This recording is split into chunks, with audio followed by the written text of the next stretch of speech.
So let's say today, suddenly there's no more robotic technology. I'm going to retire.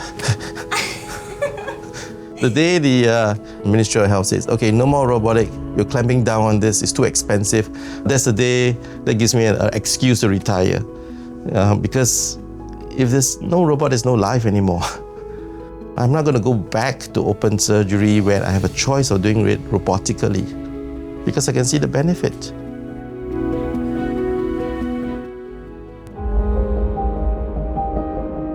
Today, we are going to celebrate your 20 years of robotic technology. Thinking back 20 years ago, when I first heard about the robots being used for surgery, my first impression was, why do I need a robot? You know, I've got good hands.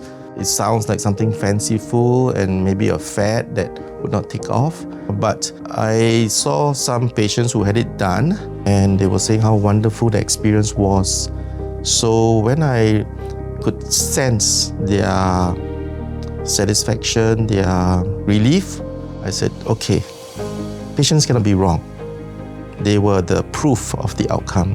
So that made me think, look, it's time to relearn. No longer I'm going to do open surgery, which was my comfort zone. Somehow I could sense that this was the way forward, and I'm glad I'm right.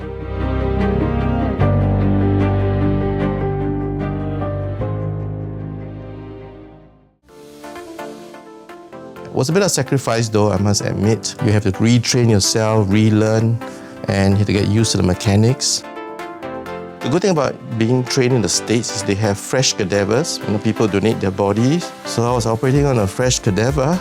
That's important in training, you know, but at least you've gone through that run-in phase. I grew up with the robotic models. The first version reminds me of Terminator, Arnold Schwarzenegger, big muscles. The second version was like Terminator 2, the slim guy, you know. He's smaller size but equally menacing. Now we have the XI, the real game changer. Range of motion, optics, and it allows multidiscipline surgery. You know, you always wish that you can just press a button, like a menu. Okay, robot, do this, you know, and it goes. I mean, it'd be nice, but I think for surgery, it doesn't go. You still want to be actively involved in make decisions when you encounter problems. I took that leap of faith. Looking back, I felt it was all worth it. I get invited to give lectures. I'm invited to give courses to doctors, nurses, and even do live demonstration. It's been very rewarding. Anything can be learned.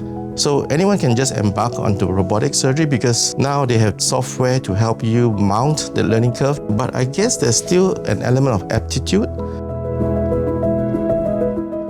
In a robot, you have to do things slowly. You know, as surgeons, we like to get things done fast, you know? So if you have that rushy personality, it doesn't work.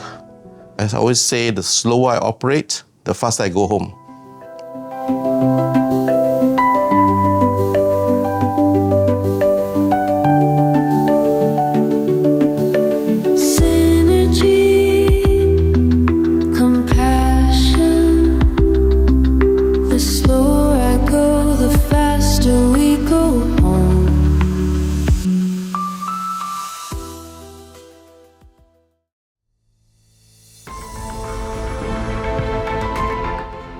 One thing I like to do when I do robotic surgery is document my console time. That means the time that I spent doing the surgery, what I've done, so that I can look back and get an overview of the whole of that particular case.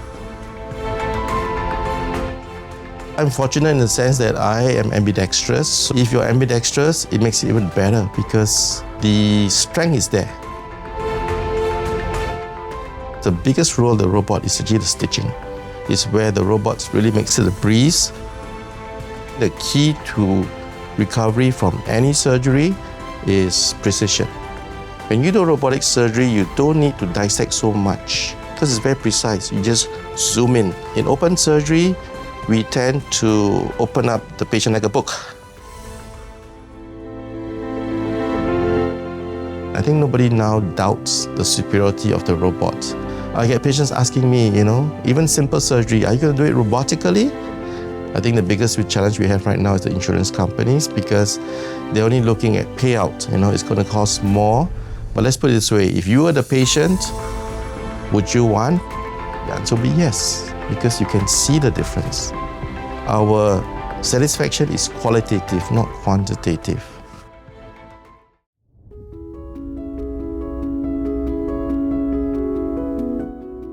What kind of legacy do you want to leave behind? I see myself in the future as still actively proctoring, lecturing. The only thing constant is change.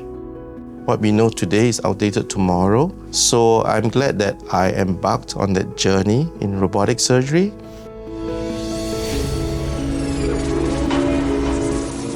It's been 20 years of robotic surgery, and I'm glad the robot is here to help me achieve better outcomes for my patients.